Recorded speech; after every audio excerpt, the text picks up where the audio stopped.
Hello, everybody. It's Merlin here, and I've got another guest with me. He's been on the podcast a few times now, I think. Clockwork, hello. Good evening, everybody. And we're going to talk about a kind of obscure movie.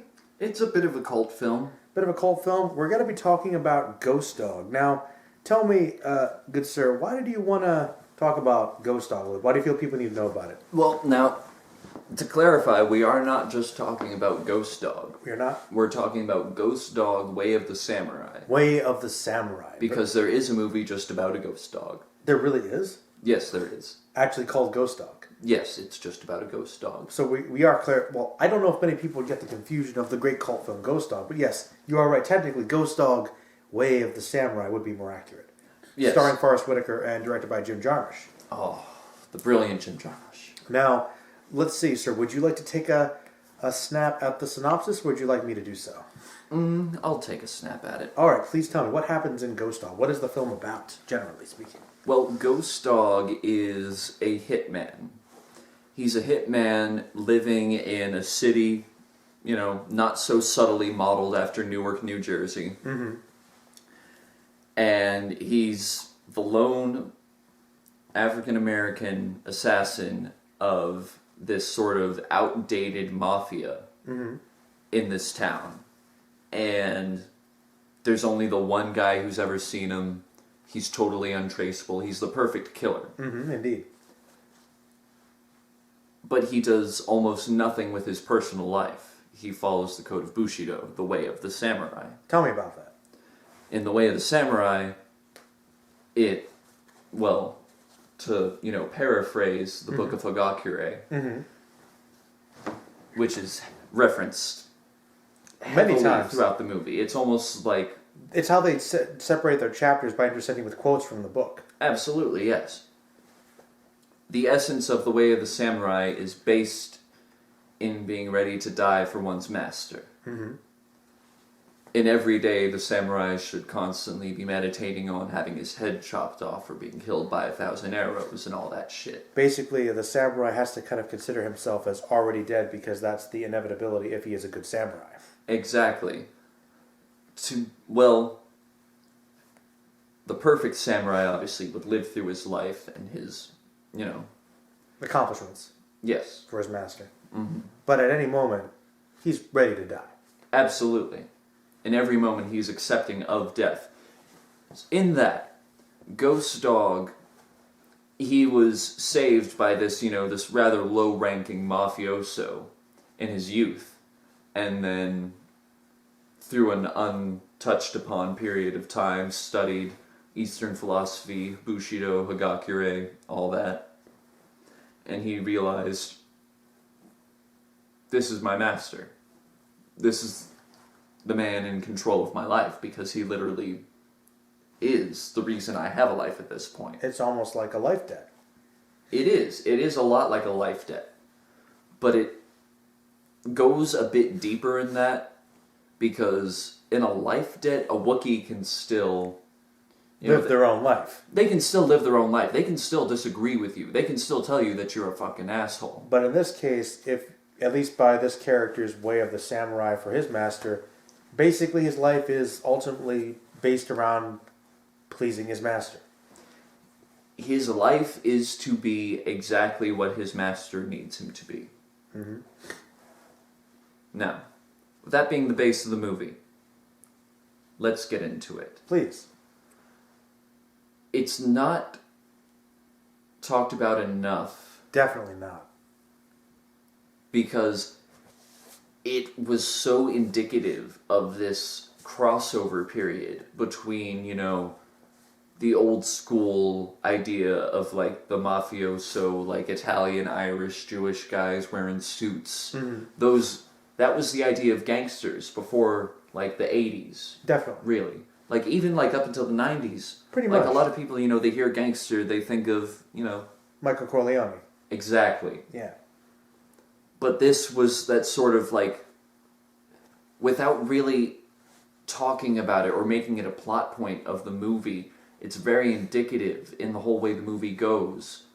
Showing that, showing the street thugs, showing the guys, the Bloods and the Crips, the guys in all red, the guys in all blue, smoking blunts and drinking 40s in the park and all that shit. A very different perception of what it means to be a gangster. Whereas they show, the old school gangsters, they're like struggling to pay their fucking rent for their hideouts and shit. Yes. They owe debts all over town. Even though they're a bunch of like out of shape middle-aged Italian guys wearing like ugly ass jogging suits and like. Honestly, I think the youngest member of the crime family in the movie might have been like 40. Mm-hmm. The most of the people committing these hits are. In fact, there's one scene where they're trying to go after the ghost dog because they want to try and basically eliminate him for some code of honor that's never really explained. The two people trying to commit the hits are two 60-year-old overweight guys struggling to get up the stairs, and one guy remarks, "Make sure that thing's loaded," and he's not even sure. Their time really is done. And it's interesting if that's one reason why you wanted to bring it up, because the film is really about a lot of different things. It's actually quite layered. It's quite profound in its simplicity, which I think is something really interesting about why it's understated. But you are remarking on an interesting aspect of it that really is not a main plot point of the movie. It's more of a background aspect. Like, it's stuff that we can infer about these gangsters. Like, a sense that you get that the era of organized crime is almost emulating a changing of the times. Their era is done. Because they don't commit a single crime. They don't do anything the entire movie other than just handle their internal affairs. That's true. So they're basically just like old gossiping, they're closed off men. Yeah, no, they're just like a very weird, intense club when you get right down to it. It does, and because it's been taken out of their hands. And you made a remark regarding the fact that they are unable to even pay their rent. The one guy, who is probably just a relatively normal guy that owns their hideout, seems to not really fear them at all, because the second in command he yells at, like, what kind of an operation are you guys running here? And then there's an interesting shot where the man actually looks and sees, and then the crime family is pretty much maybe like 15 guys, all sitting around, smoking, half asleep, playing cards and drinking. Who is running the organization? They're not really. They're just kind of standing there on reputation alone. That's all we see. I mean, Henry Silva's running it. Yeah. But granted, all he seems to be doing the whole time is just drinking his espresso. And that was another thing I noticed. They don't even have matching, like, sets of cups. No, they don't. Actually, they don't have, like, matching cups and, like, saucer sets. Like, they're a very, like working class sort of mafia. It's very indicative of, like, the economic transition, because, like, that idea of, like, the mafia, those gangsters existed in, like, the 30s to, like, the 60s. Glamorous, 70s. wealthy, powerful people, but it's interesting. In the 70s, they showed the transition from, like, the racketeering to just strictly drug trade gangsterism. Which may have had a negative effect, perhaps. A negative effect on them, obviously, because, like, you look at all the old mob movies, none of them ever want to push dope. No, they never, because it's too immoral, it's too dangerous. It's too immoral. Gambling, everyone's got an even shot. Prostitution, murder, it's all fine, but something about drugs just seems too much for a mafioso to understand. Yeah. Why do you think that is? I think it's because they, especially like the Italian and Irish cultures, are so imbued with drinking already that anything outside of that seems just unfathomably prurient. It's just so unnecessarily indulgent and destructive to this idea of, like, a protective culture that they have. Which is ironically based around the concepts of family and a code of honor to some extent. Yes, no, absolutely it is. But what I think the movie is, like, really trying to say is that, like, the late 80s, early 90s, by that point, that doesn't mean a fucking thing. Because of what? Because they've just been washed out. They don't represent enough of a piece of the population to do anything anymore. They don't have any power anymore. Because they couldn't get their sons and cousins and whatever to keep doing what they were doing, they're the only ones left. And they can't do any of the heavy shit anymore, so they're just running through whatever funds the mafia has left until, it runs out. And really... Until, maybe their family, their legitimate families, went off and abandoned them, because you are right, speaking to the economic state of organized crime from an Italian-American standpoint, because we see two houses. I mean, obviously there is a mansion that the big boss has, but the second in command, and also Louis, the Ghost Dog's master, they live in, honestly, like moderate apartments, inner city. They live in smaller houses than we're in right now. The one that I live in, and it's like, that's I want to say that's modesty, but the glamorous style of the gangster is being contradicted here. Definitely. Yeah, no, there is no modesty in the sense of the gangster. That's literally just like, that's where they are. And they seem fine with it, but that's not what really the ideal gangster would be. No, because their grip slipped.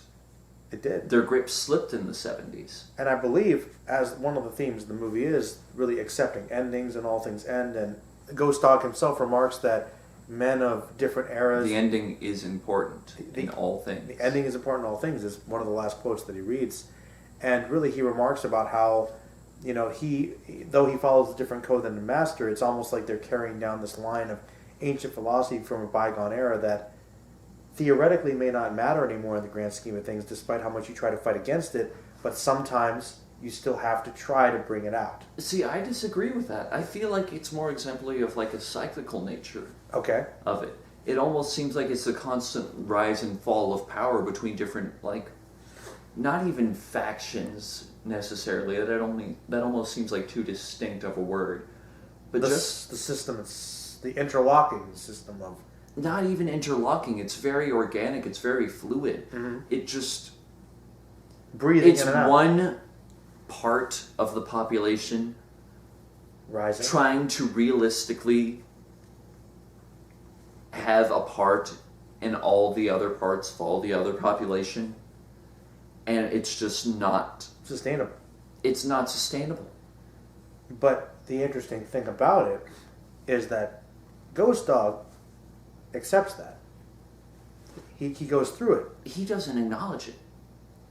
It's not... It means, towards the end, he may have acknowledged it. No, it means nothing to him. He knows how it works, the players involved, and his place in it. And that is his world. Definitely. Regardless of the fact that the guy he works for isn't at the top of the food chain. Doesn't matter to him. The guy he works for is at the top of his food chain. And he's fine with that. Which is why everyone else dies except the boss. It's true, because that's his boss, and a samurai must stay loyal to his boss. And the thing is... I'm your retainer, I don't mean, disrespect. I'm your retainer, and he really does truly care for him. He feels an utter devotion to him, and it's because early on it's a statement that a way can't become two. It also always remain the one. Basically, he chose his path. But if you're going to stick to that path, make sure it's the path for you, and then if you go other paths, it won't disrupt you. So he's very confident that this way of flowing through things is his way of doing it. And, and I can't argue that it wasn't. The way that it concludes, he certainly seems fine with it, and he seems content with it. He accomplished all that he set out to do. He set his own goal, lived the life the way he wanted to, even though it was radically different than many people perceive a good life, but to him, it was really the best way of living, and it worked for him. And one minor thing I want to say that I did find interesting is that there really is a strong moral code. Like, even though this man is a hitman, there are moments when it seems like there could be innocence, but the director shows you that this man only keeps things within his own secular little world, and if there is a possibility of harming other people, he'll refuse doing it, or even if he can maybe protect the weaker, he has a natural tendency to want to do that as a samurai, even though the one example in the film shows that appearances can be deceiving and he might not need to.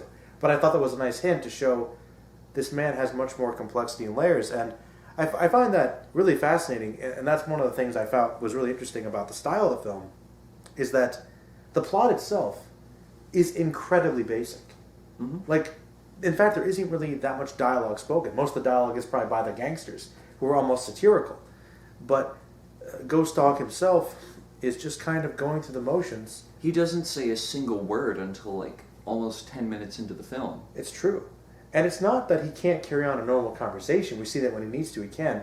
But he's almost stoic in nature, and he's pleasant when he needs to be. He is stoic in nature. Very much so. Bushido is just a very like Japanese form of stoicism. Mm-hmm. It's a focus. It's a multi-level focus on on enforcing an ideal. Mm-hmm. An ideal that you are very, very comfortable with. Well, I mean, you live with. Live with, breathe it. It encompasses you. And, oh man, it's the simplicity of it that I enjoy so much. Let's talk about one of the more goofy aspects Please. Of the movie, one of the more comedic. Okay. One of my favorite things about this movie, every time I watch it, Mm-hmm. is the interactions between Ghost Dog and his best friend. Yes. I'm glad you brought that up. The fact that the way that they say the exact same thing, they completely understand each other, despite the language barrier. They understand each other to a T. It's fantastic because they've known each other for an umpteenth amount of time. They can pick up on things. They almost have a sense of each other. And their friendship is real despite no complete understanding of the specific language. It goes beyond that. And there's a point towards the end of the film. It gets to the point of being an island in a very weird sea. Mm-hmm. Prospectively. Definitely. Because in that city, in that context, in early 90s Newark, New Jersey, a black guy living on the roof of a building, raising pigeons and studying Bushido is really fucking weird. It's bizarre. A Haitian guy that doesn't speak English selling ice cream out of a truck. Stands out. It stands out. It's not the weirdest thing in the world, but he's on his own. It doesn't fit with the context of the established world at the time, the environment. Exactly. Like, Newark is not a very francophonic city. No. I'm not sure if you've ever been. No, I haven't, but I've... They don't have a very sizable, French-speaking population. No, it's very much limited to a certain group of people. Yes. The two of them are very much recognize that both of them are very much on their own in this city. They're drawn together by the fact that they are essentially outsiders. That no one talks to them, because no one can talk to them. Mm-hmm. But just because someone can't talk to them, if they want to establish some communication through other ways, it's possible. But how did they do that? We don't really know. We do, though. Chess. They do play chess. Tu joues l'échec? So they know. So you're suggesting that through chess they were able to determine quite about each other's natures. They were, through playing chess with each other long enough, they were able to understand each other enough to develop that, not just relationship, not just acquaintance, but they both acknowledge that they are each other's best friends. It's really quite beautiful. Le meilleur ami. My best friend. Without ever understanding a word that comes out of each other's mouths. I guess they're both individuals that sort of carry on their own flow, too. Now, exactly. There is one comment, though, that I think separates them. Ghost Dog keeps himself generally separate, despite his understanding of things. The Haitian ice cream man, I have to wonder, because I don't really know this, he hears something on the radio and proclaims, to everyone, ice cream's healthy for you now, and seems to genuinely believe it, and once there's a different piece of information that it might be unhealthy, he just accepts it. So is that just his way of going with the flow, or is that just his way of kind of being snarky about the whole thing, because no one can understand him anyway? Because that I don't know. One, I feel that the difference in approach to media that Ghost Dog and his friend have are very indicative of the larger themes of the movie. Please explain that. We see throughout the movie that Ghost Dog is not entirely in a bubble. He has CDs. He listens to music. And he seems to He listens to contemporary rap music. That's one of the RZA who produced the soundtrack too. Oh yeah. He also seems to have some understanding of the hip-hop, gangster style, urban life. And people seem to know him. He has some understanding of the community. Not an understanding. He is understood by the community. Yes. He's understood by and respected by the community. True. Because his sort of isolationism and uniquity is very much a center point of the whole hip-hop movement, the whole hip-hop idea. It's about rugged individualism. Whereas the Haitian Ice Cream Man is very indicative of, like, you know, people just coming to America and trying to fit in. People just trying to, like, you know... Make it. Just trying to be part of the party. Yeah. Just trying, you know... People like ice cream, and I'll sell ice cream, and maybe I can make myself known as an ice cream guy around here. I don't know English, but hey, you know, I'll try. I'm American now, right? Yeah. The typical immigrant idea, the positive immigrant idea of us getting established in the capitalist idea. Exactly, and the massive flux of media that would happen to an immigrant coming from a country such as Haiti to a country like America. Completely different. Why wouldn't they believe everything that they hear on their radio stations, regardless of the fact that, you know, as opposed to like 2 or 3 radio stations, they now have like 20 to choose from. To be fair, in some parts of Haiti, you might not even really get much radio access at all. So to you, it's like, oh, I hear something on the radio. This must be a true source of information because I might not have a full understanding of how information works through this media form. Right. So you think it's his trusting nature that we see too. I think it's absolutely his, you know, his immigrant trusting nature of just like, hey, I'm in America now. Everything I hear is true. Because America's great and it's perfect, which is a strong dichotomy to everything else we see in the movie. The innocence is in the ice cream parlor, the only real hope of it. It really is. The innocence is in the ice cream parlor and the little girl. We have to talk about the little girl. The little girl is really probably one of the best characters in the movie by far. Great actress too. I don't know her name, but she did a fantastic job. Great chemistry with Forest Whitaker. Do you feel like she was set up to be another, you know, Bushido assassin?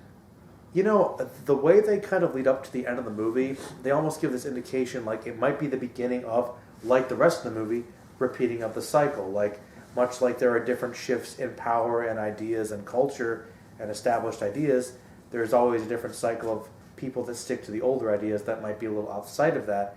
And since that she was so young and insightful and intelligent, that she, despite maybe the ideas of her parents or her community, decided to reach out and try to get to know Ghost Dog a little better and seem to have a rapport and even a connection and maybe even her own way of kind of understanding of him. That might be a reciprocation of why he felt that way about her, and they passed on their knowledge of books because she's reading some pretty intense literature at like 11, 12 years old, you know, which I think is impressive. And some of the books they bring up too, Rashomon's a key example of that, you know. So I think that might have been what they were hinting at, but at the very least, it's the passing on of the ideas, because though Ghost Dog may physically be dead, he is constantly trying to keep the old ideas going. And he even mentions sometimes it is the old age. We need to keep that sense. And passing on that knowledge to the young girl and, to some extent, his teacher, and also maybe in a different way. In ancient cultures, bears were treated as equals with man. You know. This ain't no ancient culture. Sometimes it is. Exactly. Sometimes it is. Because you encountered a guy that, no, in this moment, it is that old culture, and I believe that. And I think that was just kind of keeping those ideas going. Whether or not she actually becomes another Ghost Dog like Hitman, I actually don't think so, because I think she's a different person than he is. I feel different background. Yes. But she will approach her life with the Bushido in mind, and her experience with him in mind, and it will have a profound effect on who she becomes, maybe in a more positive way that hopefully doesn't involve just killing monsters. But in a way, yes, but not in the most basic, concrete way. But no, the little girl character was great. Battery power is about done. I guess we'll end it. Any final thoughts? Yes.